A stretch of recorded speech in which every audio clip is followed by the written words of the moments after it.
Je vous propose qu'on passe à la suite avec Bompard qui est passé sur France 3. Donc je vous propose qu'on mette l'interview de Bompard. Ça m'a l'air assez intéressant. Et voilà, comme ça on continue de suivre la campagne. Qu'est-ce qu'il a bien raconté? La partie de retraite présidentielle, salaire. Manuel Bompard, invité de France 3. Allons-y. Et j'accueille sur ce plateau Manuel Bompard. Bonjour. Vous, l'élu marseillais, vous n'avez peut-être pas regardé d'un très bon œil la victoire du PSG hier face à l'Arsenal. Vous me facilitez pas la tâche, monsieur le. Je vous pose la question. Si, je l'ai regardé et je félicite évidemment les Parisiens de l'avoir remporté. Bon, j'oublie pas que les Marseillais resteront à jamais les premiers à avoir remporté une Ligue des Champions. Ce que j'adore, c'est qu'on peut les accuser de faire de l'électoralisme sur le foot, etc. Mais il a vraiment l'air de puer le seum. C'est pas une réponse de politicien en mode oui, mais vous savez, l'OM reste dans mon corps. C'est vraiment, il répond, il a le seum dans sa voix, quoi. Genre, il est vraiment en mode oui, bon, voilà, ça reste l'OM, quoi. Voilà. Bravo les petits, mais ça a été nous les premiers, quoi. Voilà. Une victoire célébrée en premier lieu à Paris avec son lot de débordements et de violences dans les rues de la capitale. Débordements et violences. Ok, intéressant, ils vont l'interroger là-dessus. Assez curieux de la réponse. Il va y avoir d'autres événements. Le ministre de l'Intérieur, Laurent Nunez, a dénoncé des comportements inacceptables. Et cet après-midi, donc, 100 000 personnes sont attendues au Champ de Mars pour accueillir les joueurs avant qu'ils ne soient reçus à l'Elysée. Est-ce qu'il y a eu, à vos yeux, des failles dans le dispositif de sécurité? Bah, il y a eu un dispositif de sécurité qui n'aurait pas dû être là. En fait, il n'y a pas eu de faille dans le dispositif de sécurité. C'est pas genre il y avait un bon dispositif et en fait il y avait des petits trous dedans. C'est juste que le dispositif était criminel. Point barre. C'est pas en rajoutant plus de keufs. Non, en rajoutant plus de keufs, il y aura encore plus de débordements. C'est tout. Alors, je vais dire évidemment que je regrette les débordements qu'on a pu constater, mais que je souhaiterais qu'on fasse attention de pas cibler l'ensemble des supporters, puisqu'il y a eu des dizaines de milliers de personnes dans la rue hier, et il y a eu malheureusement des débordements.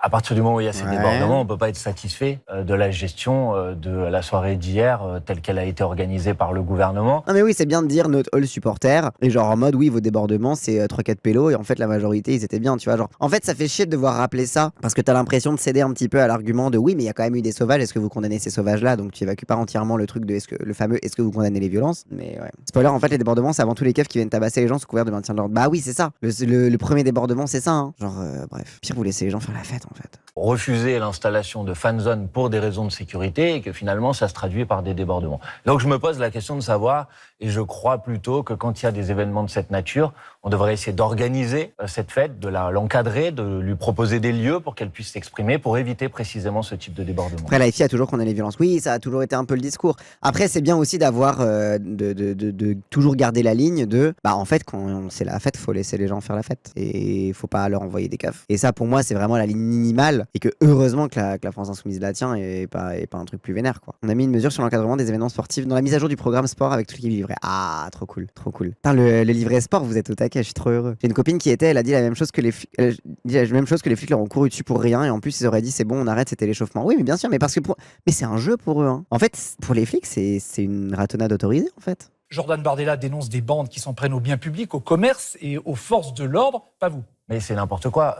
Il y a malheureusement pas qu'en France que des événements sportifs se traduisent par des... Oui, merci. Putain, enfin quelqu'un qui dit ça parce que, désolé, mais l'élément de langage de c'est que en France. Non, c'est pas que en France. Arrêtez. Ah putain, merci Manu Bompard de le rappeler. Débordement. Je peux vous dire qu'en Angleterre, en marge de match de football, il y a eu malheureusement pendant des années et des années des débordements.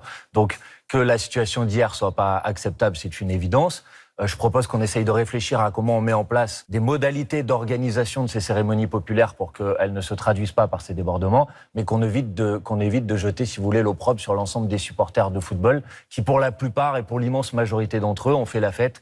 Et c'est bien qu'on puisse faire la fête aussi sans participer de ces dégradations. Puis on rappelle les Anglais et les Russes à Marseille en 2016. Mais oui, bref. Mais encore une fois, après le truc à Marseille, ça revient sur le truc en France. Bon, ok, d'accord, c'est les Anglais et les Russes, d'accord. Mais tu vois, genre, c'est. Pardon, mais partout. Vraiment partout. Enfin, franchement, ça va, il a été fine. Il aurait pu un peu plus être offensif sur le truc parce qu'en gros, il était un peu en mode il y a eu les bons supporters et les mauvais supporters. Mais ça aurait été utile de rappeler que les bons supporters, entre guillemets, ils se sont aussi fait péter la gueule, quoi. Et qu'en fait, non, la police n'a pas que tabasser les gens qui pétaient des vitrines, qui attaquaient les commerces français, etc. Non, la police, il a attaqué juste des gens qui étaient dans la rue et qui étaient en mode ouais, bah non, t'as pas le droit d'être genre. Ça manque un discours de fond sur le sport. Bah un peu, ouais, un peu. Mais vous y travaillez là-dessus. Oui, comme la mamie qui s'est fait gazer. Exactement, oui, la mamie qui s'est fait gazer. Mairie socialiste, on rappelle, oui. Mairie socialiste qui n'a rien fait pour organiser les célébrations. Après, encore une fois, hein, il y a la mairie socialiste. C'est pas l'unique fautive, parce que rappelle que à Paris, la police est gérée directement, enfin, est gérée par, en fait, c'est la police nationale, c'est la préfecture de Paris. Et ça, c'est lié au fait que historiquement, Paris, c'est la ville des des soulèvements populaires. Et du coup, c'est la préfecture de police qui s'occupe de tout. Donc là-dessus, évidemment, quand t'es la mairie, t'es obligé de négocier avec une préfecture qui est aux ordres directs du président, et avec Nunez, qui est l'ancien préfet de Paris, qui est maintenant le ministre de l'Intérieur. Il se comporte toujours comme préfet de Paris. Donc c'est la préfecture de police aussi qui casse les couilles. Mais je pense qu'on peut soupçonner que la mairie n'a pas été très combative non plus. Voilà. Je veux dire, bon, c'est pas entièrement la faute de la mairie, mais on sait qu'elle s'est pas non plus battue pour avoir des espaces de célébration dans Paris. La canicule qui a sévi toute cette semaine touche à sa fin. Mais elle n'est pas sans soulever des questions sur notre société sur le long terme. Il fait actuellement 35 degrés. On trouve des solutions, surtout avec les glaçons. Les ardoises en plein soleil peuvent monter à plus de 80 degrés. La chaleur des fours qui monte, il n'y a pas de ventilation, il n'y a pas de climatiseur. Bah oui, on souffre. Nous avons mis par exemple sur la table un sujet de congé climatique pour protéger les travailleurs. Il y a 5 jours de congé par an, vraiment en cas de grosses inondations, de catastrophes climatiques. Oui, sinon juste le droit de retrait en fait. Genre En fait, l'idée du congé climatique, elle est pertinente, mais c'est pas une solution de long terme. Et la solution de long terme, c'est l'adaptation nécessaire au changement climatique. Moi, je suis pas convaincu, je trouve ça un peu débile. Genre, il faut compter qu'il y ait moins de jours de catastrophes climatiques que de jours de congé. En fait, c'est ça. Ce que Marine Tondelier appelle congé climatique, c'est juste respecter le droit du travail. Et du coup, quand la santé et le bien-être de tes salariés n'est pas garanti, on ferme. Point barre. Donc ça, c'est déjà c'est pas un truc, ça s'appelle juste le droit du travail et le faire respecter, quoi. Mais encore une fois, tu vois, c'est qu'un pansement. Ok, why not, en attendant et tout. Mais en fait, que ce pansement n'enlève pas la priorité de rénover les trucs et de faire en sorte que le bâti soit plus, je sais pas. Là, s'il y a 6 jours de canicule et que t'as 5 jours de congé, voilà, dommage, t'es obligé d'aller mourir au travail. Bah oui. Donc en fait, le problème, c'est que, mais c'est le problème. Oui, Marine Tondelier, à la pointe du combat écologiste. Hein. D'autant qu'en fait, son problème à Marine Tondelier, c'est que c'était pareil quand il y avait eu le truc sur la baisse du carburant. Et t'es en mode, oui, mais non, mais parce qu'en fait, les gens qui conduisent un SUV, et les SUV, c'est pas bien parce que c'est polluant, je veux pas qu'ils bénéficient de la baisse des prix du carburant. En fait, Marine Tondelier, elle est incapable de donner des solutions universelles. Elle est capable que de donner des petits chèques. Un chèque énergie par-ci par-là, etc. Mais elle ne pense jamais à l'universalité des droits. Elle ne pense jamais de les poser comme des principes de base de l'organisation de la production et du travail. Parce qu'en fait, fondamentalement, elle est de droite. Et toutes les solutions qu'elle peut proposer ne sont que des accompagnements du capitalisme, ne sont que des accompagnements de la façon dont Macron a détruit le code du travail, mais surtout jamais des réparations de ce qui a été causé. Les patrons sont des salauds et sont prêts à laisser crever les salariés. Je suis en crèche privée, les capitalistes ont prouvé qu'ils sont pas humains. Mais bien sûr, t'as totalement raison, José Schreik. En fait, on ne peut pas faire confiance au patron d'accorder les congés. Droit universel plus interdiction spécifique. Ouais, c'est ça. Et normalement, c'est censé être ça, la première réflexion que t'as si t'es de gauche. Mais Marine Tondelier n'est pas de gauche. Lionel Bompard, il va y avoir d'autres vagues de chaleur, c'est sûr, cet été notamment, prédisent les spécialistes du climat. Quelles mesures il faudra prendre ? D'abord, il faut dire que l'accroissement de ces phénomènes climatiques extrêmes est dû évidemment au réchauffement climatique. Donc face à cette situation, il faut répondre à mon avis de 2 manières. D'abord, il y a une réponse de court terme, ce qu'on appelle une politique d'adaptation au changement climatique. Je viendrai sur des mesures concrètes. Puis après, il y a une politique de long terme, c'est lutter contre le réchauffement climatique. On va revenir sur le long terme plus tard. On y reviendra dans un deuxième temps. Dans 15 jours, il y a une nouvelle vague de chaleur, il faut faire quoi ? D'abord, on n'attend pas 5 jours pour faire une réunion ministérielle pour prendre des mesures. Ça, c'est ce qu'a fait le gouvernement. Et deuxièmement, on a des politiques d'adaptation. Exemple, on fait en sorte qu'on intègre dans le code du travail la question de ces phénomènes climatiques extrêmes. Oui, voilà, merci, putain. On va faire un congé climatique. Non, le code du travail. Le putain de code du travail. Un truc qui est marqué dans le marbre et qui est opposable à ton putain de patron qui veut quand même te faire crever dans la chaleur. Oui, merci. Voilà, ça c'est une solution qui est universelle et qui a un principe de base. C'est l'inverse de Tondelier qui propose des petits plans, des petits congés ici, une petite prime par là.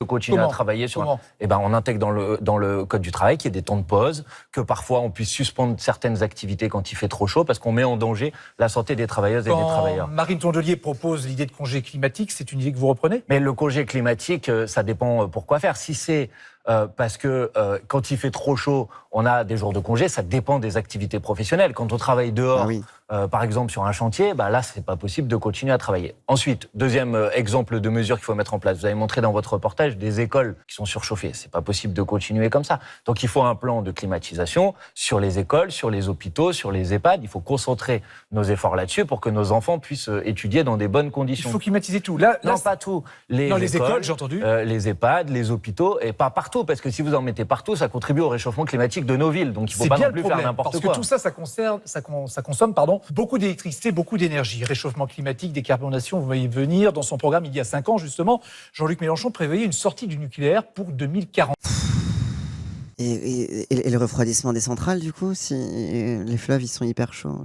En fait, Non, mais non, c'est pas un talon d'Achille, pardon. Mais le réchauffement climatique, ça modifie aussi la capacité du nucléaire. Le refroidissement des centrales a besoin d'une eau qui n'est pas ultra chaude. Il va le dire, ok, d'accord. Mais après, non, mais surtout, en fait, c'est pas que c'est un point faible, c'est qu'en fait, c'est ça le premier truc auquel il pense, le journaliste, est sorti du nucléaire. Genre, je sais pas, on a parlé de la climatisation des bâtiments, etc. Peut-être que des nouveaux standards de construction, pas tout bétonner. Je sais pas, réfléchir à des façons dont je veux dire, depuis des millénaires, t'as les sociétés humaines qui ont inventé des façons de ventiler naturellement les immeubles, de permettre que l'air frais circule particulièrement dans les pays chauds. Et on a décidé que faut faire du béton parce que le béton c'est génial et que du coup le béton ça permet de construire facilement. Peut-être aussi que le bâti a quelque chose à voir là-dedans. Enfin, vous venez de passer un sujet où on voit des gens qui sont dans une école maternelle avec une verrière de cons. Je veux bien, enfin c'est important de parler de l'énergie et de l'électricité, évidemment, c'est une des premières importances. Bon, en France on a déjà le nucléaire, c'est pas ça qui pollue le plus. Genre c'est plus le secteur des transports, etc. Enfin c'est d'autres trucs qui polluent, le BTP,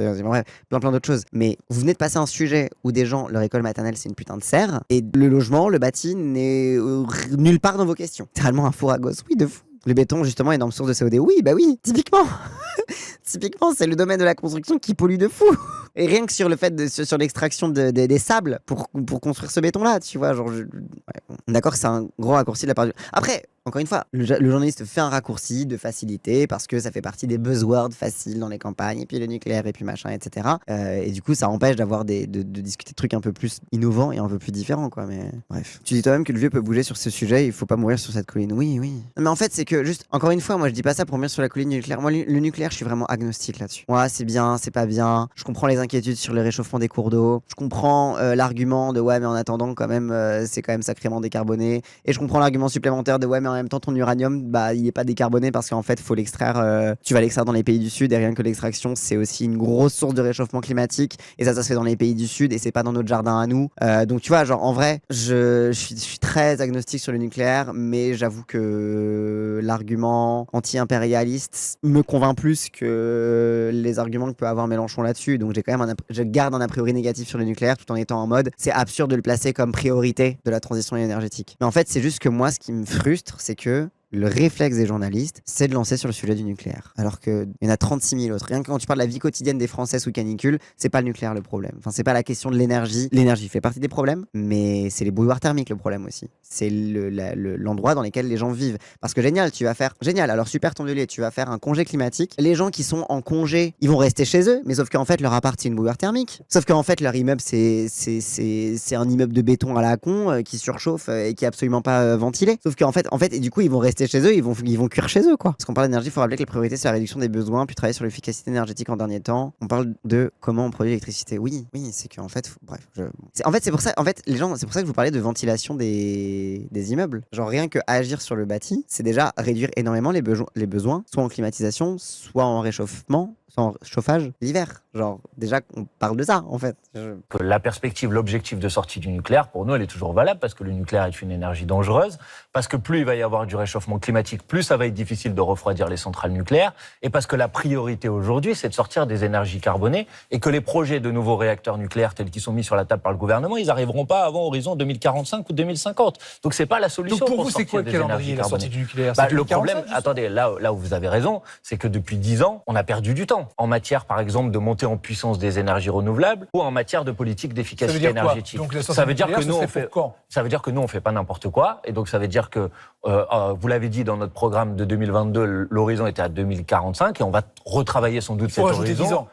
On a perdu 10 ans. Donc moi, c'est pas moi qui vais faire là les arbitrages programmatiques. Non, mais ça paraît logique dans ce que vous dites. Ça me paraît aussi assez logique d'aller dans cette direction. Mais il faut garder cet objectif parce que l'énergie nucléaire est une énergie dangereuse, et contrairement à ce qu'on entend, qui ne nous rend pas indépendantes. On a des dépendances dans l'utilisation de l'énergie nucléaire. On rend les autres dépendantes, nous aussi. C'est pas que nous qui sommes dépendants, c'est aussi les autres qu'on rend dépendants aussi. Mais bon. La France est le seul pays en Europe qui respecte pas ses objectifs de développement des énergies renouvelables, et c'est d'avoir des politiques d'efficacité énergétique. Un exemple, juste un, enfin mettre les milliards d'euros nécessaires pour organiser la rénovation thermique des logements. Oui, voilà, merci Bompard, qui me comprend, oui. En fait, parlons de réduire les besoins avant de se dire est-ce que le nucléaire c'est bien ou mal. Déjà, on va faire en sorte que les bâtiments aient besoin d'être moins climatisés. Genre la rénovation thermique, s'il vous plaît. Genre déjà, commençons par l'infrastructure dans laquelle les gens vivent, dans laquelle les gens travaillent et dans laquelle les gens étouffent. Après, on parlera de la suite, quoi. C'est un enjeu social, c'est des gens qui vivent dans des bouilloires thermiques, c'est absolument intenable. C'est un enjeu écologique, c'est un enjeu économique. Il y a tout qui va dans l'idée qu'il faut monter en puissance. Et c'est sûr que ça viendra dans la campagne électorale. Autre question qui viendra dans la campagne électorale, ce sont lui, il s'en bat les couilles, c'est une question qui viendra dans la campagne. Oui, c'est une question que t'as pas posée. Parce que les journalistes, ils ont que les buzzwords en tête. C'est aussi mon autre grande frustration, c'est que il y a, et ça va être dans toute la campagne présidentielle en fait, je vais m'énerver sur les journalistes pendant toute la campagne présidentielle. Et ça, ils sont dans une tour climatisée et jamais ils ne parlent de logement. Mais il ne parle de logement. C'est vraiment un sujet, il n'en parle jamais, à part pour dire « Ah là là, ça coûte cher quand même, les HLM en banlieue, et on a mis l'argent dans les banlieues, et maintenant ils font des émeutes. » C'est tout. Genre, c'est vraiment, t'as un truc de... Alors que c'est vraiment, c'est le putain de nerf de la guerre, quoi. Après, t'y crois encore? Non, j'ai jamais cru. J'ai jamais cru, mais ça me dérange. Ça empêche pas que ça me fait quand même bouillir le sang, parce que ça me le rappelle quotidiennement que ces gens-là s'en battent les couilles des conditions de vie des gens, quoi. Le SMIC va augmenter de 2,4% pour tenir compte de l'inflation. Est-ce qu'il faudrait, à vos yeux, augmenter tous les salaires? J'ai bien dit tous les salaires, y compris les plus gros salaires, j'entends. Oui, alors on peut pas le faire par la loi aujourd'hui. Ce qu'on peut faire par la loi, c'est augmenter le SMIC.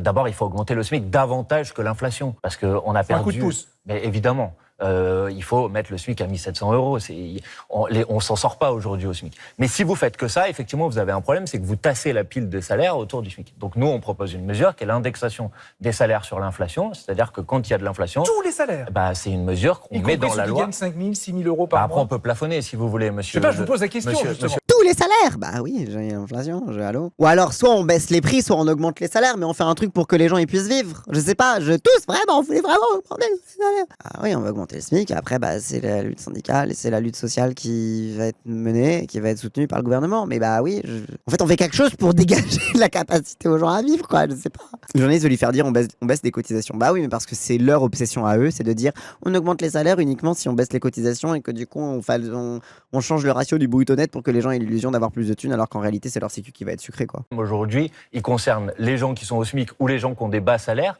ou comme le SMIC est réindexé sur la base de l'inflation, se tasse, vous avez quasiment la moitié des grilles salariales des branches aujourd'hui qui commencent en dessous du SMIC. Alors ça ne veut pas dire qu'on paye les gens en dessous du SMIC, on n'a pas le droit, mais ça veut dire que pendant des années et des années, on reste calé au niveau du SMIC. La philosophie, c'est quand même l'augmentation de tous les salaires. Et je ne veux pas les oublier, la fonction publique, où clairement le point d'indice n'a pas du tout été réévalué ces dernières années, et donc la baisse du pouvoir d'achat pour les fonctionnaires est de manière très importante. Et puis les retraités, et notamment les bas salaires, et quand on a cotisé une carrière complète, on devrait au moins avoir une retraite au niveau du SMIC, ce serait quand même la moindre des choses. Il est toujours à 1600 le SMIC au LFI. Oui, dans le programme, mais je crois qu'il va être augmenté avec l'actualisation du programme. À chaque fois, il est augmenté en fonction de l'inflation, en fonction des... Voilà, quoi. Autre sujet de débat, c'est l'immigration, et pas seulement... Ah, il a dit 1700, ok. À l'extrême droite. Hier, dans son premier meeting de candidat à la présidentielle, Gabriel Attal a repris l'idée de quotas. L'immigration zéro, ça n'est ni possible, ni souhaitable. Pas plus que le fantasme des portes grandes ouvertes. Ce que nous voulons, c'est accueillir moins pour accueillir mieux. Ce que nous voulons, c'est la préférence travail. J'adore parce que c'est ce qu'on dit depuis des années et on accueille moins et encore moins bien. C'est vraiment super. C'est vraiment la préférence travail. Ça veut rien dire. Ça veut littéralement rien dire. Préférence travail. Parce qu'ils sont en mode, eux, ils ont en gros l'extrême droite a la préférence nationale. Nous aussi, on veut faire la préférence nationale, mais on va dire la préférence travail, crari, parce que de toute façon, c'est interdit de travailler quand En fait, c'est interdit de travailler quand t'as pas les... Enfin, tu peux pas travailler quand t'as pas les papiers. Mais par contre, on peut pas te régulariser si tu travailles pas, donc va niquer ta... C'est juste la préférence nationale, mais c'est juste c'est juste un dogoussel d'extrême droite, totalement. Je propose que les quotas d'immigration de travail que nous fixerons, qui seront votés par le Parlement, soient proposés par les partenaires sociaux qui ont la connaissance des besoins de notre vie économique. Donc par les organisations patronales. Hein, voilà. Vous inquiétez pas qu'il va pas demander aux syndicats de salariés. Manuel Bompard, stopper l'immigration pour les uns, des quotas en fonction des besoins économiques comme les autres, comme on vient d'entendre pour Gabriel Attal, et pour la France Insoumise. D'abord, il faut qu'ils se mettent d'accord. Il va travailler officiellement, par contre, il peut charbonner violemment dans les cuisines des restos pour engraisser les 4 ans. Ah, mais bien sûr, ça t'as le droit. Attends, t'as pas le droit En fait, t'as pas le droit d'être protégé, mais t'as le droit de te faire exploiter, bien sûr. Ça, c'est un droit universel. Le droit à l'exploitation est un droit universel. Bien évidemment, ça, personne ne peut nier le droit à te faire exploiter comme un putain d'esclave. Oui, du coup, donc, en vrai, sur la question de l'immigration, très important, assez curieux de savoir ce que Bompard va répondre, à quel point il va mettre la barre à gauche, ou à quel point il va juste pointer du doigt les contradictions, etc. Voilà. La même semaine où M. Attal dit l'immigration zéro, ça n'existe pas, M. Darmanin propose un moratoire sur l'immigration qui revient à dire l'immigration zéro.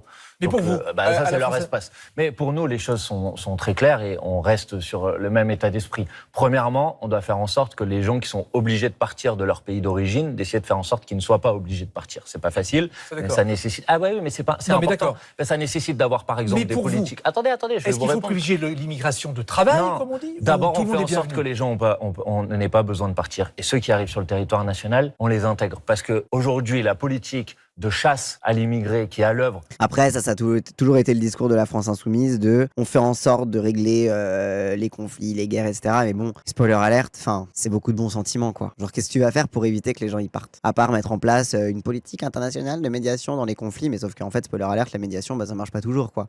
Que l'extrême droite promeut, mais que le gouvernement macroniste a mis en place, pousse des gens dans la précarité administrative, pousse des gens dans la clandestinité, pousse des enfants vers des réseaux, et après ça pose des difficultés. Donc qu'est-ce qu'on fait? Les gens qui sont sur le territoire national, qui ont... Annuler les dettes, oui, typiquement. Arrêter l'ingérence, annuler les dettes, c'est déjà pas mal. Mais après, faut pas être angéliste non plus, hein. Même si on annule les dettes, même si on arrête l'ingérence, restera quand même la malédiction de l'abondance. C'est-à-dire que je déteste ce discours-là parce que c'est vraiment un discours de droitard, mais c'est là où le discours de droitard, il se retrouve un peu comme limite de ce que nous, on peut prétendre pouvoir faire en tant que la France. C'est souvent le discours de droitard de oui, mais si la France s'en va, c'est la Russie qui va venir en Afrique et c'est la Chine, etc. Bon, alors déjà, les conditions sont pas forcément les mêmes quand c'est la Chine, mais bon, c'est pas grave. Mais surtout, c'est pas faux. C'est-à-dire que tu ne peux pas décréter. En fait, le seul truc que peut faire la France, en effet, c'est mettre fin au système du franc CFA, arrêter avec la France-Afrique, avoir des partenariats d'égal à égal et de permettre aux pays qui possèdent les ressources d'en avoir la totale souveraineté et d'en fixer les prix. Ça, c'est la base de supprimer l'échelon de la domination internationale. Mais le problème de tout ça, c'est que, oui, si demain il y a toujours des guerres qui sont liés à d'autres trucs, on ne pourra pas empêcher les guerres qui sont liées à d'autres trucs. Si demain il y a des gouvernements qui sont iniques, on va pas pouvoir empêcher les gouvernements iniques. Donc en fait, c'est-à-dire que déjà, faire en sorte que la France arrête la part qu'elle prend à l'exploitation et la misère du monde, c'est la priorité. Mais il faut pas croire que ça va empêcher toutes les raisons qui poussent aux gens de partir. Typiquement, exemple catastrophique de médiation de la France en Côte d'Ivoire, au moment du coup d'État, il y a eu des manifestations anti-Villepin à Abidjan avec des pancartes de Villepin, incroyable. Et oui, genre typiquement, que la France arrête de croire qu'elle est la grande diplomate du monde et qu'elle va sauver le monde, qu'elle prenne sa part, mais sans avoir l'illusion que ça va dissuader les gens de partir. Parce qu'en fait, il y aura encore 36 000 personnes qui vont faire que les gens vont partir et que tu vas pas sortir comme ça des pays entiers de la misère et des systèmes de domination internationaux. Et là-dessus, l'argument de ah oui, mais ce sera la Russie, ce sera la Chine, ce sera les États-Unis, il est pas faux. Mais pour moi, il est pas faux dans le sens de en fait, faut continuer de les accueillir. Et en fait, le fait de dire on fait le taf à l'international ne pourra jamais être un prétexte pour dire du coup on n'accueille pas chez nous. Vrai pour la malédiction de l'abondance créée par la réflexion due au capitalisme et au marché commun. Pour le reste, on a large la place, les ressources d'aider les pauvres personnes qui sont obligées de quitter leur maison. Oui, c'est ça, totalement. En 2022, Mélenchon parlait d'être non aligné, c'est toujours d'actualité pour 2027. Comment ça se traduit? Alors, non aligné, c'est par rapport aux grandes puissances. Le non-alignement, c'est une doctrine internationale de dire que on ne considère pas d'amitié ou d'alignement durable sur le plan international, c'est-à-dire qu'on considère pas que, en gros, l'alignement, c'est de dire nos intérêts communs avec, par exemple, les États-Unis vont faire qu'au niveau international, on va les soutenir dans leurs décisions diplomatiques. En gros, c'est un peu ça l'alignement. C'est de considérer qu'on fait partie d'un bloc qui serait le bloc occidental, enfin d'ailleurs d'un bloc ou d'un autre, et qu'on doit allégeance à ce bloc. Donc ça, c'est le non-alignement. Le non-alignement ne veut pas dire la fin de l'impérialisme français. Tu peux très bien être non-aligné en tant que France et avoir ton petit empire dans ton coin. Donc, faut distinguer les deux. Le non-alignement, c'est plutôt la doctrine défensive vis-à-vis des autres gros, des gens qui sont plus gros que nous. Mais l'impérialisme, c'est nous qui sommes les gros de nos petits à nous. Un travail qui contribue à la vie et qui souvent occupe un emploi essentiel à la vie de la nation, vous voulez régulariser. C'est ce que j'allais vous demander. Bah oui. Lors des campagnes présidentielles, Jean-Luc Mélenchon avait dit on va régulariser tous les étrangers sans papier. D'après le ministère de l'Intérieur, il y aurait à peu près 700 000 personnes. S'il a dit ça, ultra basé. Mais connaissant Mélenchon, il n'a pas dit on va régulariser tous les étrangers sans papier. Il a dit tous les travailleurs sans papier. Non, je sais que la ligne, en tout cas la France Insoumise, c'est tous les travailleurs sans papier. Ce qui, de fait, revient à dire la plupart, parce qu'en fait, la plupart des gens, personne ne vit sans travailler, tout le monde a un travail quel qu'il soit. Mais ce qui pose la question de la régularisation, la reconnaissance aussi du travail exploité et du coup au fait que voilà. Donc voilà. Une époque à gauche, on disait privé de papier. Ouais. Alors pas dans la gauche de Mélenchon, en vrai de vrai, mais oui. Ah oui, c'est vrai qu'il disait les parents des enfants qui sont scolarisés. C'est vrai, il le disait à un moment. C'est vrai. Il disait que si ton enfant est à l'école, tu dois être régularisé aussi. C'est très très vrai, oui. Donc il y avait ça sur les travailleurs et sur les parents d'enfants scolarisés. Vous régularisez tout le monde. Écoutez, l'Espagne a annoncé il y a quelques semaines. Mais moi, je suis pour la régularisation de toutes les personnes qui ont un emploi, qui travaillent. Et ça, vous le savez, vous allez sortir des gens de la clandestinité. Mais la condition, c'est d'avoir un travail. D'avoir un travail ou, par exemple, d'avoir des enfants qui sont à l'école. Parce qu'on se retrouve dans Parce qu'en fait, encore une fois, ça me met dans un côté... C'est compliqué parce qu'en fait, si t'es sans papier, en théorie, t'es pas censé pouvoir travailler. Donc en fait, c'est admettre que l'exploitation est déjà là. Et donc ça reste quand même de faire reposer sur les personnes sans papier / privées de papier, vous appelez ça comme vous voulez, on comprend que voilà, hein, c'est globalement les personnes qui subissent l'injustice impérialiste quoi, et qui essayent de trouver une meilleure vie en France. Ça leur fait quand même reposer le poids de devoir se plier à l'exploitation pour que l'État leur reconnaisse un statut. C'est ce que je disais un peu au début du stream sur le capital victimaire. C'est étendre le capital victimaire aux personnes privées de papier, mais c'est quand même leur imposer d'être victime de quelque chose. Donc moi, j'ai un peu une gêne avec ce truc-là. J'imagine que c'est la version la plus diplomatique de se rallier en fait finalement à la position historique des syndicats, parce que je crois que c'est la position historique de la CGT, il me semble. C'est une façon de se cacher derrière la position des syndicats, derrière l'historique de la lutte sociale, mais c'est aussi une façon de pas trop se mouiller, aller dans le mieux-disant là-dessus, quoi.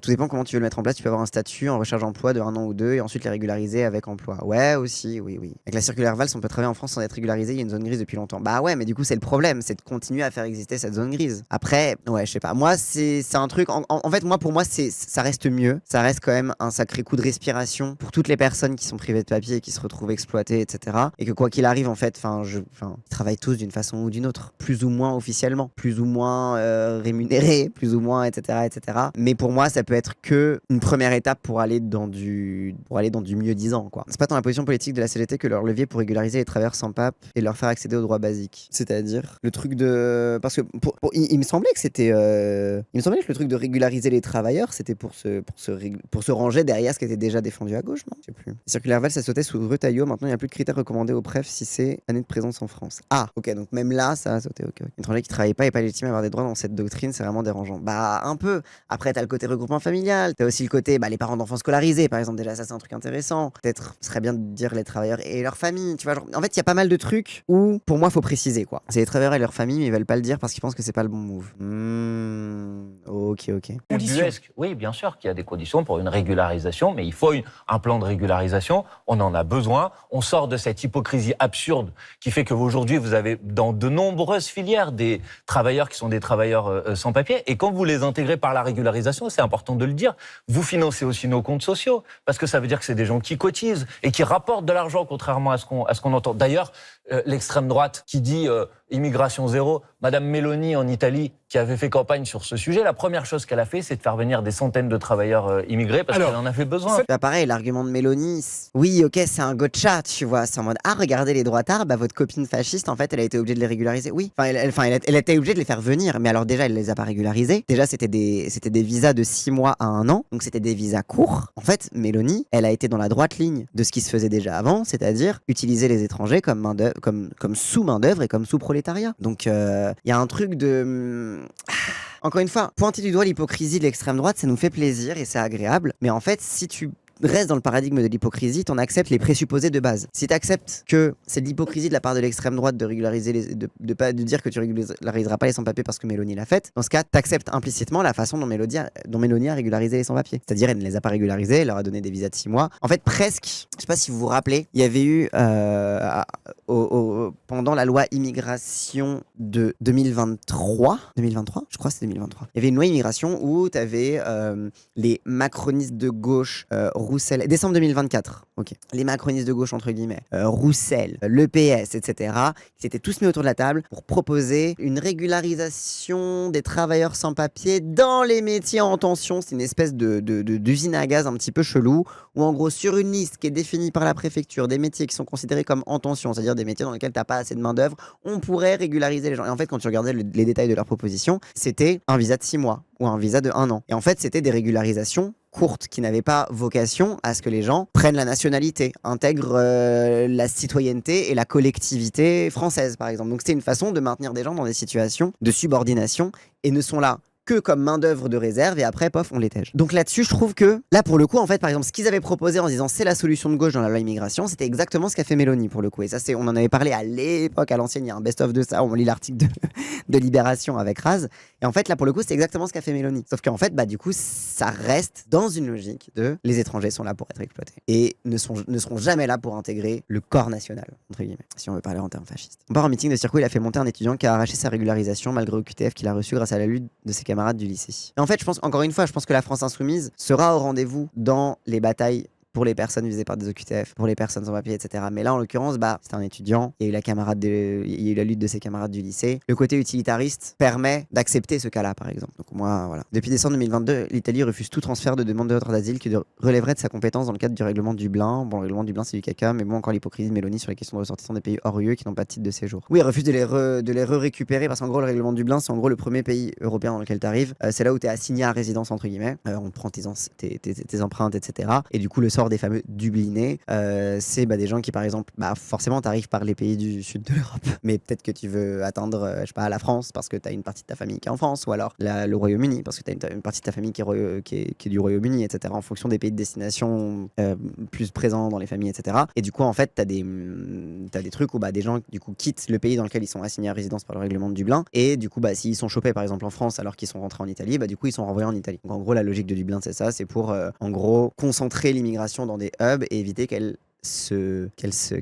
contamine entre guillemets les autres pays. C'est un truc atroce. Ça faisait aussi que en fait t'avais beaucoup de gens, notamment dans la jungle de Calais, qui se cramaient les doigts pour que si jamais ils se font arrêter, on puisse pas relever leurs empreintes et on puisse pas voir dans quel pays ils sont assignés à résidence pour pas être renvoyés et pour continuer d'essayer de choper la citoyenneté, un visa, quoi que ce soit qui lui permette de rester sur le truc. Donc c'est complètement atroce. Mais du coup, paradoxalement, Mélanie qui dit du coup je reçois personne, du coup si quelqu'un qui est rentré en Italie, vous le retrouvez en France, vous me le renvoyez pas. Ce qui paradoxalement vient lutter contre le règlement de Dublin qui est atroce, mais en même temps, en fait, c'est que Mélanie, elle est en mode je veux pas que l'Italie soit la poubelle de réfugiés parce qu'en fait, le règlement de Dublin, c'est ça. C'est en mode l'Europe du Sud, c'est notre poubelle. C'est vraiment le règlement de Dublin, c'est une logique des pays du Nord qui veulent pas récupérer les Noirs qui viennent du Sud et on les laisse chez les pigs. On les laisse chez les Italiens, les Espagnols, les Grecs, etc. De toute façon, ils sont déjà pauvres, ils ont qu'à s'en occuper. Il y a plein de trucs paradoxaux assez marrants dans la politique de Mélanie là-dessus, sauf qu'en fait, Mélanie le fait parce que elle veut appartenir à la classe des fascistes du Nord. C'est pas pour lutter contre le fait que c'est atroce. C'est que les fachos du Nord, ils ont imposé ça aux pays du Sud, et Mélanie, elle veut faire partie des fachos du Nord. Elle veut pas faire partie des pigs. Du coup, tu verrais, j'ai des clients qui se retrouvent en attente pour voir leur demande d'asile traitée en France pendant 6 ou 18 mois parce que la préfecture continue de notifier des transferts vers l'Italie. Les tribunaux administratifs ainsi que la CJUE, donc la Cour de justice de l'Union européenne, disent non, le fait que l'Italie veuille plus prendre personne, ça suffit pas pour dire qu'il y a un problème en Italie. Donc globalement, les tribunaux et la Cour de justice de l'Union européenne, ils sont en mode non, il y a pas de problème. L'Italie veut pas récupérer les gens? Non, mais il y a pas de problème avec l'Italie. Non. Horrible. En fait, l'argument c'était si t'es arrivé dans un pays de l'UE, c'est dans ce pays que tu dois faire la demande de ce pays. Oui, parce qu'en fait, c'est une logique de les gens arrivent par avion. Alors que en fait les gens arrivent beaucoup par bateau. En fait c'est aussi une façon de distinguer l'immigration en fait de la façon dont elle vient. Si tu viens en avion, tu peux davantage arriver dans le bon pays à l'arrivée que si tu viens par bateau. Sauf qu'en fait si tu viens par bateau c'est que t'as pas la thune de faire le passage. Donc c'est une façon aussi de trier quoi. D'ailleurs, je pourrais te faire suivre une réponse d'autorité italienne qui dit littéralement je reconnais que je suis responsable mais ne m'envoyez personne car je suis saturé, je peux plus. Après bon, ça va jamais suffire pour que l'Union européenne révise ses règles de droit d'asile quoi. Après j'ai vu quelqu'un tout à l'heure dans le chat qui me disait que de toute façon ce que je disais c'était beaucoup plus à gauche que quoi que ce soit qui était dissible par la France insoumise sur un plateau télé. Et ça, là-dessus, je suis d'accord. En vrai de vrai, t'as aussi... En fait, c'est compliqué parce que t'as à la fois la difficulté qu'il y a à dire sur un plateau télé une proposition un peu plus à gauche sur l'immigration et en même temps le risque de la facilité de se dire si ça passe sur un plateau télé, on n'a pas besoin de faire plus. C'est pour ça que moi, j'ai envie quand même de pousser plus à gauche sur cette question-là et de rappeler que l'objectif, c'est d'aller plus loin parce que je veux pas non plus que la France insoumise reste dans ce confort-là. Enfin, ce confort qui n'est pas confortable encore une fois parce que déjà dès que tu dis déjà ne serait-ce que ça sur un plateau télé on te regarde comme un fou et on te dit oh là là tu veux faire venir des immigrés c'est horrible etc. Mais de se méfier aussi de se dire c'est déjà suffisamment difficile ça sert à rien de réfléchir à aller plus loin quoi. Du coup t'es plus proche de RP que de LFI sur les questions d'immigration oui je pense mais il y a pas mal d'aspects où je suis plus à gauche que la France insoumise hein. Généralement par principe de base. Après sur la stratégie je m'aligne beaucoup plus sur la stratégie de la France insoumise dans le côté progressif et c'est là que RP est complètement opposé tu vois, par exemple. En tout cas, je sais que je tends à tendre plus à gauche. En vrai, à LFI, on est majoritairement plus à gauche. Oui, c'est une tendance qu'il y a beaucoup parmi les militants de la France insoumise, c'est qu'on a tous une culture plus à gauche. Ça nous amène à parler de la Nouvelle-France de Jean-Luc Mélenchon, qui reconnaît et défend même la diversité de la société française aujourd'hui, avec des gens issus de l'immigration. C'est pas que ça, la Nouvelle-France, monsieur Letellier, mais ça y participe. Est-ce que ce sera une Nouvelle-France ou une France avec plus ou moins d'immigrés? Moi, je pense que, par exemple, avoir aussi dans l'idée de la Nouvelle-France une politique d'accès à la nationalité française qui soit renforcée, ce serait une bonne chose aussi. Moi, je me fixe pas un objectif d'avoir plus ou moins de personnes des quotas, vous fixez immigrées. ni Non, objectif ni quota. Absolument pas. Ça, c'est cool déjà qu'ils soient en mode, il n'y a pas d'objectif, il n'y a pas de quota d'immigration, on a que les gens, point barre. Quoi. Dans les prochaines années, y compris vu la démographie aujourd'hui en France, il y aura de l'immigration. Et ceux qui veulent faire croire l'inverse disent n'importe quoi. Ce sera central dans la campagne présidentielle, cette question, vous croyez? Malheureusement, depuis des années et des années, vous avez un certain nombre de forces politiques qui ont décidé de faire de l'immigré le responsable de tous les maux. Mais moi, je veux dire aux gens qui nous écoutent, s'il n'y a plus d'hôpital à côté de chez vous, c'est pas à cause des immigrés, c'est à cause des gouvernements qui les ont supprimés. Si vos salaires ils sont pas assez hauts, c'est pas à cause des immigrés, c'est à cause des employeurs qui s'en mettent, des grands patrons qui s'en mettent plein les poches et qui refusent de partager les richesses. C'est pas de la faute des immigrés. Et de 4, Jean-Luc Mélenchon, candidat pour la 4e fois à la présidentielle. Quel sera le style de la campagne 2027? Ça très bien, oui, bon, c'est le discours habituel, oui. Voilà. Est-ce que la raciste arrive à entendre? Non, bien sûr que non. Après celles de 2012, 2017 et 2022, dans lesquelles nous nous sommes replongés. Nous voici de retour, le peuple des révolutions et des rébellions Oh là là, en France. oui. Mais quoi, mais ils ont montré ça sur France 3, mais non. Oh là là, le peuple des révolutions et des rébellions en France.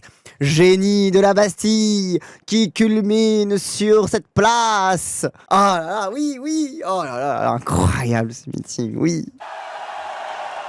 Depuis la splendide et immense clameur de la Déclaration des droits de l'homme surgissant du volcan de la Grande Révolution, Oh là là. nous voici. Oh là là, le discours de Marseille. Discours de Marseille, j'avais trop le seum. En 2017, j'étais censé faire tous les meetings de fin de la campagne. De Besançon à, du coup, à Marseille, qui était le dernier. Je crois que c'était Marseille le dernier. Et le matin où je devais partir, prendre le train avec les camarades pour faire tous les meetings comme bénévole et tout, je me réveille, la gorge comme as, j'arrive pas à respirer. Je suis en mode OMG, qu'est-ce qui se passe? Je vais mourir. Je me suis traîné dans ma salle de bain en mode qu'est-ce qui m'arrive, etc. Et en fait, j'avais chopé la mononucléose et j'ai eu une immense attaque. C'était ma première grosse angine de ma vie. C'est depuis là que j'ai des angines à répétition. Et en fait, vraiment, j'ai dû appeler au téléphone la responsable des bénévoles, etc. Et j'étais en mode je peux pas, je suis malade, c'est horrible, etc. J'étais en mode je peux plus, je suis désolé, etc. Je vais devoir vous lâcher, je suis turbo malade et tout. Et du coup, j'ai fini la campagne 2017 dans mon lit sous turbo mononucléose et avec une angine de baiser qui a duré 2 semaines du coup, ou 1 semaine, je sais plus. J'avais trop le seum. Et du coup, j'ai regardé tous les meetings depuis mon lit, comme ça. Bref, du coup, j'ai loupé. Exercer le pouvoir, c'est la citoyenneté. Magnifique. C'est pour ça qu'on va passer à la 6e République. C'est pour ça qu'on appliquera le droit de révoquer les élus lorsque vous estimez qu'ils vous ont trahi. Mais le fait que France 2 diffuse ça, je retire tout ce que j'ai dit sur ce journaliste. Et en fait, ils font la bonne propagande. Manuel Bompard sera donc la 4e campagne présidentielle pour Jean-Luc Mélenchon, que vous suivez depuis le début. Cette année, ça va être quoi la nouveauté? Tout de suite, ils veulent qu'on les spoil. Oh là là. Tout de suite. Ça va être quoi la nouveauté? Vous allez voir, vous aurez la surprise. Attends, sinon c'est pas drôle. J'espère de nouvelles innovations techniques comme celles que vous avez montrées, parce que je pense que c'est important dans une campagne électorale. Est-ce que vous aurez recours à l'intelligence artificielle? Alors, l'intelligence artificielle, si c'est pour des productions ou des créations graphiques, non. Parce que je crois qu'il faut respecter le travail des graphistes, des gens qui sont des professionnels de ces sujets. Donc non, ça ne sera pas ça l'innovation technique. Même si la question de l'intelligence artificielle, c'est une question qui est une question importante et qu'on traitera d'un point de vue programmatique. Mais vous verrez, on a le temps, la campagne est encore longue. Mais des nouveautés technologiques, il y en aura. Mais on y travaille, évidemment. Il y a quand même une amélioration aussi au niveau des photos de Mélenchon. Là, il prenait le pouvoir, il était un peu jeune, un peu décadré, etc. Ça, c'est la plus moche. L'affiche 2017, un peu grise. Enfin, en vrai, maintenant que je la regarde, je la trouve, c'est presque la plus jolie. Il y a le fil rouge qui est un peu moche. Le truc La Force du Peuple, blanc sur bleu, ça fait un peu nuage. Mais en vrai, il y a un côté un peu halo, un peu gris, un peu apaisant. Que plus le temps passe, plus je l'apprécie. Celle-là, on a l'impression il a le soleil dans les yeux et il n'arrive pas à voir. Mais en même temps, il a son petit côté facétieux. Elle est vraiment bien. Bon, Un autre monde est possible en violet. J'aurais pris une autre typo. J'ai hâte de voir la prochaine affiche. Oui, les lunettes aussi sur l'affiche de 2017 qui sont pas ouf. Je suis d'accord. Ça lui encadre le visage, mais ça fait un peu... Ouais, je sais pas. C'est aussi pour montrer à voir que la France, elle peut faire des grandes choses et pour donner aussi de l'espoir dans cette campagne. Jean-Luc Mélenchon. Maintenant, monsieur Le Tellier, je vais vous répondre, cette campagne, ça doit être une campagne d'un vaste mouvement populaire pour trouver une alternative au macronisme et pour empêcher l'extrême droite de s'emparer du pouvoir. Attendez, Jean-Luc Mélenchon a annoncé sa candidature. Nous avons déjà près de 300 000 personnes qui l'ont parrainé sur le site mélenchon2027.fr. J'invite les gens qui nous écoutent à faire de même. Et je leur donne rendez-vous pour le meeting qui va avoir lieu à Saint-Denis la semaine prochaine, qui sera un grand meeting et une grande démonstration de force populaire. Ce sera quoi la 4e affiche, là? Eh bien, monsieur Le Tellier, c'est dans 11 mois, l'élection présidentielle. C'est quoi la nouvelle affiche? Donc, Elle n'est pas sortie encore. Non, on vous la produira. Pour l'instant, on a produit des affiches thématiques et elles sont largement collées d'ailleurs dans les rues de France et j'en suis très heureux. Jean-Luc Mélenchon a déjà un concurrent déclaré, c'est Gabriel Attal. Quoi? Un concurrent, Gabriel Attal? Non, c'est une mouche. Une mouche qui tourne autour, quoi. C'est pas un concurrent, carrément, Gabriel Attal. S'il veut, hein, s'il veut, mais voilà. Il a dit « Mes adversaires, c'est la France insoumise et le Rassemblement national, marchand de haine et apôtre du déclin ». Est-ce que Gabriel Attal est un concurrent redoutable pour Jean-Luc Mélenchon? D'abord, Gabriel Attal est quelqu'un qui dit n'importe quoi, parce que moi, je ne suis ni un marchand de haine, ni un apôtre du déclin. Pour la haine, je laisse ça peut-être à M. Attal, qui court de plus en plus derrière la politique du Rassemblement national et de l'extrême droite. Bien envoyé. Quant au déclin, je vous ai proposé... Donc tu cherches ses faire-valoir. Oui, c'est ça, c'est pas un concurrent, c'est un faire-valoir de fou. C'est pour montrer à quel point les autres sont nuls, quoi. Regardez Gabriel Attal, enfin je sais pas, vous avez vu on a tous vu son meeting / question-réponse / annonce de candidature, s'il vous plaît, ne comparez pas à ce mec, s'il vous plaît. Parler d'un programme qui, au contraire, permet de rebâtir et de reconstruire la France.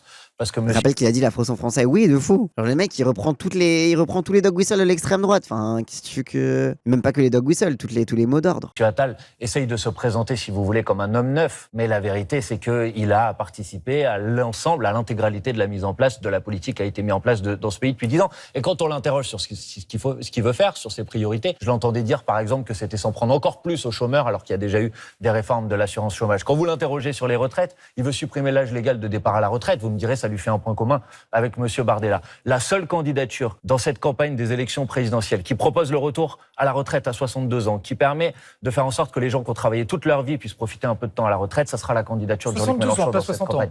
D'abord, on commence par l'abrogation de la réforme des retraites. C'est la première étape. 62 ans, puis 60. Et voilà. Mais pas 60 directement. On prend les choses étape par étape, monsieur Le Tellier. Mais oui, c'est plus facile d'abroger que de proposer.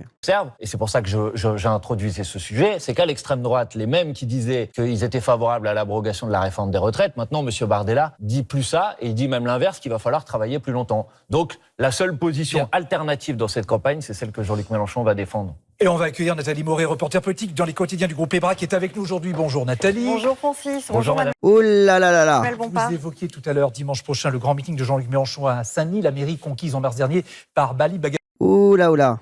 C'est quoi cette trahison? Non, ça a toujours... Alors par contre, 62 ans, ça a toujours été le truc. 62 ans, c'est pour l'abrogation. En gros, on abroge la dernière réforme qu'il y a eu, et après, on... Non, attendez, vous ne comprenez pas. Ils ont toujours dit, d'abord, on abroge, parce que c'est le truc que tu peux faire dès que tu arrives au pouvoir, et après, on propose ça comme projet de loi. 60 ans, ça a toujours été le mot d'ordre. C'est 62 puis 60. On abroge aussi la réforme Touraine, oui, mais genre, il y a l'abrogation de la réforme Touraine, il y a l'abrogation de la réforme Macron, il y a etc., etc. Mais sauf qu'en fait, tu peux abroger la loi qui vient de passer, mais il faut créer un nouveau projet de loi et le faire adopter à l'Assemblée tu peux abroger par décret, mais ensuite, si tu veux aller à 60 ans et abroger la réforme Touraine, etc., c'est pas aussi simple qu'une simple abrogation. Faut faire un nouveau projet de loi issu du gouvernement. Vous venez de dire que ça allait être une démonstration de force. On parle de plus de 10 000 personnes. Le but, c'est quoi? C'est de montrer que Jean-Luc Mélenchon est le meilleur des candidats? C'est quoi cette question passive, agressive? C'est le principe d'un meeting. Oui, c'est une démonstration. Genre, elle est vraiment en mode, c'est quoi? C'est pour montrer que c'est le meilleur, c'est ça? Qu'il vaut mieux que tous les autres? Alors déjà d'une, il l'est. Et de deux, oui, c'est le principe d'une campagne, de prouver que t'es le meilleur des candidats. Et comme ça, les gens, ils votent pour toi et ça prouve que t'as été le meilleur. Bien sûr, quand vous faites un meeting, c'est ça votre objectif, c'est de montrer qu'il y a aussi un enthousiasme, un dynamisme, une dynamique autour de la candidature de Jean-Luc Mélenchon. Et puis peut-être, c'est de s'adresser aussi à toutes celles et ceux qui sont indécis aujourd'hui, qui se posent la question, y compris à gauche, qui peuvent se dire dans quelle direction on va aller, de leur dire c'est là que ça se passe. Et c'est une occasion aussi d'avoir un condensé de globalement, qu'est-ce qu'il va défendre. Genre c'est quoi le ton de la campagne, quoi. Ils savent à quoi ça sert un meeting de lancement de campagne Si on veut construire une alternative au macronisme et empêcher l'extrême droite de gagner, c'est là que ça se passe. Justement, là, vous avez annoncé il y a quelques semaines une nouvelle alliance populaire en destination justement des écologistes principalement et des communistes. Très objectivement, pour l'instant, il ne se passe pas grand-chose. On a l'impression que vous pariez plutôt sur les divisions de la gauche pour imposer votre candidature. Non, pas du tout. En fait, la meuf, elle est venue juste sur le plateau. pour donner ses impressions et dire globalement je vous aime pas. On a l'impression, vous pariez sur les divisions de la gauche. Non, ils arrêtent pas de dire qu'ils veulent que les gens s'unissent derrière. C'est eux qui se divisent tout seuls, c'est pas la faute des insoumis maintenant. C'est quoi, c'est genre vous pariez sur les divisions, genre ils se divisent tout seuls, on fait avec. Et moi, oui, madame la journaliste, on a l'impression que vous n'aimez pas trop la France insoumise. Voilà, parce que j'ai pas le droit de poser des questions, je suis que streamer. C'est une proposition qui vise au contraire à construire un rassemblement autour de la candidature de Jean-Luc Mélenchon. Et je sais que les communistes vont être en congrès dans les prochaines semaines. Je sais que Le congrès des communistes, oui. les écologistes débattent actuellement. Donc ça va marcher ? Je le souhaite, je l'espère. Maintenant, Donc c'est ils eux vont qui se diviser. Non, moi je souhaite que et c'est eux qui... Pariez- Mais en fait, c'est pas la France insoumise qui va décider si les autres sont divisés ou pas. Les autres, ils sont divisés, c'est leur choix. Genre, je sais pas pourquoi on me pose à bon part la question de du coup pourquoi du coup les autres ils vont diviser. Peut-être, j'imagine, oui, ils arrêtent pas de le dire, donc j'imagine, mais on n'y peut rien. Je sais pas. Ils devraient dire j'en ai rien à foutre. De fou, ils devraient être en mode mais je m'en bats les couilles de votre gauche des losers. Oh là là. Pas sur la division des autres. C'est eux qui le décideront, monsieur Letellier. Moi, je ne vais pas m'ingérer dans les processus internes des autres organisations. Ce que je leur dis, par contre, c'est qu'aujourd'hui, ça me paraît assez manifeste. Il y a une dynamique et il y a un enthousiasme populaire autour de la candidature de Jean-Luc Mélenchon. Et que ça va être une longue et rude bataille, la bataille de l'élection présidentielle. Donc, on n'a pas besoin de perdre du temps. Il faut venir maintenant donner le coup de main, participer de cette entreprise. Et tout le monde sera respecté dans une discussion sur le programme, dans un accord législatif, dans une composition gouvernementale qui sera à l'image de la coalition qu'on aura réussi à construire. Dans cette alliance, tout le monde sera respecté, mais n'empêche que vous ne parlez pas des socialistes. Les socialistes... Ils passent leur vie à dire qu'ils veulent pas de Mélenchon. Donc, on n'est pas des harceleurs non plus. Genre, je sais pas. Vous parlez pas des socialistes. Ils nous insultent à longueur de journée. On a compris le message, ça va. C'est quoi notre reproche? C'est qu'on n'est pas, on fait pas les forceurs. Genre, oui, ça va être nous les sectaires parce que les autres ils nous tapent tellement dessus qu'on est en mode ok, d'accord, très bien, on va pas vous demander. Genre, oh là là, c'est quoi cette inversion? Oui, demande à Glucksmann, arrête de nous faire chier quoi. Les socialistes, ils étaient dans la NUPES, ils étaient dans le Nouveau Front Populaire, et ils ne sont pas invités à cette nouvelle alliance populaire. Concrètement, Manuel Bompard, on voit bien que c'est difficile entre vous, mais est-ce que vous leur parlez de temps en temps aux dirigeants? Mais écoutez, si je fais Est-ce que quand même vous passez des petits coups de fil, vous vous demandez comment ça va Est-ce que vous parlez genre, quel dirigeant socialiste? Qui dirige le PS? C'est Valo? C'est Faure? C'est Meyer Rossignol? C'est Glucksmann? C'est Hollande? Qui dirige le PS? Dites-nous qui dirige le PS et on leur parlera, si vous voulez. La distinction entre les communistes, les écologistes et les socialistes, c'est parce que quand il a fallu voter la censure contre le gouvernement de M. Lecornu ou avant contre le gouvernement de M. Bayrou, les insoumis, les communistes, les écologistes ont eu la même position de vote et les socialistes ont changé. Pas tout à fait, il y a eu des nuances dans certains groupes, mais honnêtement, très avec majoritairement, c'est ça qui s'est passé, le dialogue est rompu. Non, moi je ne discute pas aujourd'hui avec la direction du Parti socialiste. Par contre, j'imagine... Mais c'est quoi? C'est une flic? C'est quoi? Elle va te demander le code de ton tel pendant ta garde à vue? C'est ça le truc? Est-ce que vous parlez? Parlez de quoi? De quoi vous voulez qu'on parle? J'imagine qu'il y a parmi les militantes et les militants, les sympathisantes et les sympathisants du Parti socialiste, des gens qui refusent cette position. Pourquoi vous voulez pas discuter avec la direction du PS? Mais c'est pas moi que je veux pas discuter, vous les avez pas. Ça devient sa faute. Ce mec vient de t'insulter et de cracher dans la rue, mais pourquoi tu veux pas lui parler? Peut-être que parce qu'il vient de m'insulter et de me cracher dans la rue. Je sais, me cracher dessus dans la rue, je sais pas. Quand même, vous devrez discuter quand même. Ah non, c'est ce qu'on veut. Allô? On dirait qu'il parle à un enfant de 8 ans. Oui, on dirait qu'il parle à l'enfant de 8 ans de se réconcilier avec son harceleur. Genre c'est vraiment en mode non mais attends, je veux pas savoir qui a commencé, maintenant vous vous réconciliez.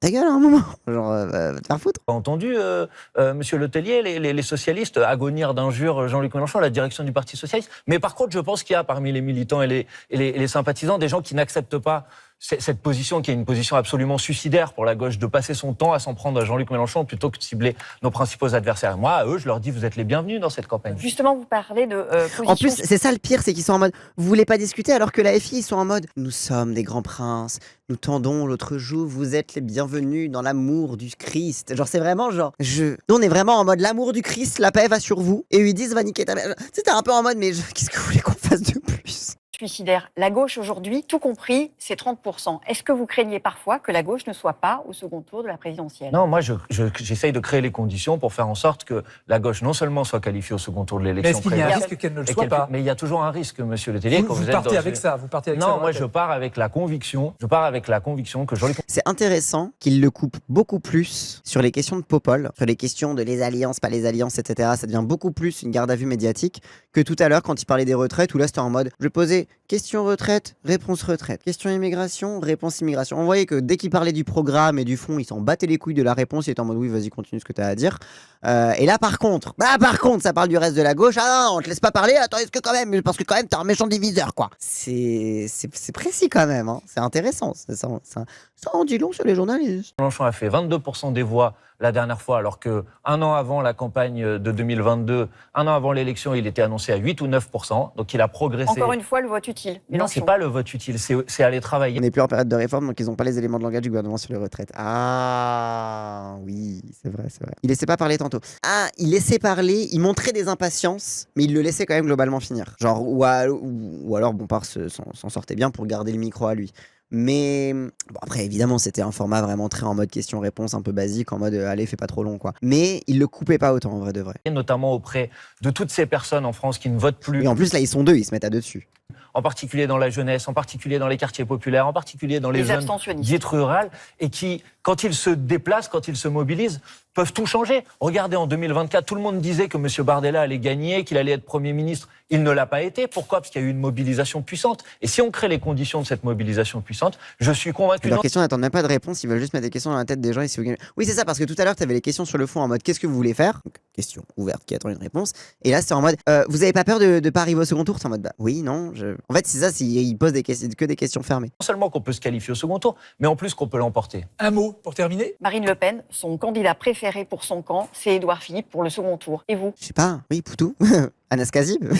Non, mais en fait, c'est ça, c'est l'adversaire, oui, c'est ça. En mode Marine Le Pen veut avoir Édouard Philippe comme adversaire. C'est le truc c'est l'article qu'on avait lu la dernière fois. Le best-of est disponible sur ma chaîne, encore une fois, sur le fait que Marine Le Pen préfère être en face d'Édouard Philippe, comme ça, elle peut dérouler sa ligne populiste de droite. Et du coup, qu'en fait, Mélenchon, ça l'arrange pas parce que populisme de droite contre populisme de gauche, ça redevient un clivage gauche-droite et du coup, elle est perdante. Mais du coup, et du coup, en mode, vous voulez être contre qui au second tour ? En mode, c'est pas nous qui choisissons contre qui on préfère être au second tour. Bardella serait pas mal, mais je vois pas comment il peut répondre ça. Même pas. C'est en fait, éviter d'avoir des fachos au second tour, ce serait génial. Mais tout le monde nous les annonce d'avance au second tour. Donc, c'est pas toi qui choisis, quoi. Je sais pas. En fait, c'est pas toi qui choisis contre qui t'es au second tour. Je sais pas, Marine Le Pen a peut-être peur de se retrouver au second tour. Non, mais vous, ce serait quoi votre candidat préféré ? Mais moi, quelle que soit la personne qui sera en face de nous au second tour, nous créerons les conditions pour l'abattre. Je vais pas la battre en deux mots, hein, que les choses soient claires. Quelle que soit la personne. Ben oui, bien sûr, notre objectif, c'est de gagner. Oui. Écoutez, Jean-Luc Mélenchon... Oui, c'est en mode envoyer n'importe qui, on le bat. Genre, c'est bon, genre, on va pas faire en mode on va choisir quelqu'un contre qui c'est plus facile de gagner. Genre, c'est en mode amenez-vous, quoi. Genre, je sais pas, on va... La dernière fois, il a remonté 21 points au Rassemblement. Pour l'abattre. En plus, j'adore parce qu'il est vraiment l'angoisse. Attends, l'abattre en deux mots, hein, pas l'abattre, pas le tuer. Hein, voilà, en deux mots, hein, attention, commencez pas à me faire une polémique à la con, hein, je vous connais. Hein. National par rapport au sondage dans la campagne. Alors ceux qui disent qu'aujourd'hui c'est perdu, franchement je leur dis regardez, si vous venez nous aider maintenant, si on crée cette dynamique et ce grand mouvement populaire, on peut l'emporter et on peut changer ce pays parce que c'est ça l'objectif. Merci Nathalie. Merci Quelques secondes pour parler de la situation au Liban. Bientôt 4 mois de guerre, le Liban et Israël continuent d'avancer. Oui, c'est vrai parce que c'était pas pertinent pendant que vous aviez du temps dans l'interview et que vous parliez de programme, de parler de l'international. Il faut que ce soit les 3 dernières secondes sur le Liban. Un petit mot sur le Liban. C'est chaud. Et Israël fait des trucs illégaux. Ok, merci beaucoup. D'accord. Oui, en fait, Nathalie, elle est venue faire la rageuse. C'est ça, elle vient faire la rageuse, elle repart exactement Clara là. C'est vraiment en mode, elle est venue poser les questions de Popol de mer, les mêmes questions que d'habitude, en mode les questions qu'on n'a plus envie d'entendre. Et après, c'est en mode, ok, d'accord, très, très très bien Nathalie, merci, au revoir. Bon, alors du coup, le Liban, et après on finit, quoi. Oui, c'est des TikTok en fait, oui, de fou. C'est vrai qu'on se plaint, oh là là, TikTok, ça a créé la culture du format court et la culture du zapping, etc. Mais c'est déjà comme ça que les interviews politiques sont faites. Hein. Les interviews politiques, c'est déjà du zapping à la con, quoi. Notamment ce matin, l'armée israélienne a pris la forteresse de Beaufort, qui est un lieu stratégique et historique. La France demande une réunion d'urgence, on vient d'apprendre du Conseil de sécurité de l'ONU. Vous soutenez cette démarche ? Évidemment, mais il ne faut pas faire que ça, parce que c'est intolérable.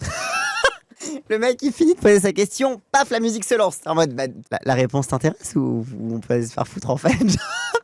C'est vraiment, dès qu'il commence à parler, il y a la musique. Prendre du Conseil de sécurité de l'ONU, vous soutenez cette démarche ? Évidemment, mais il ne faut pas faire que ça, parce que c'est intolérable ce qui se passe aujourd'hui, et moi je vais dire mon soutien. Au pire, dis-nous, hein, si on te fait chier, quoi. Au pire, voilà, au pire, la pose pas la question si le but c'est de pas avoir de réponse. soutien, ma solidarité Vraiment, avec ils s'en le battent les peuple couilles. libanais. Mais la France, elle a des leviers pour agir. Donc maintenant, moi, je demande la suspension immédiate de l'accord d'association qui existe entre l'Union européenne et Israël. Je demande des sanctions immédiates contre le gouvernement de M. Netanyahou. Ça, la France peut le décider. Alors qu'est-ce qu'elle attend pour le faire?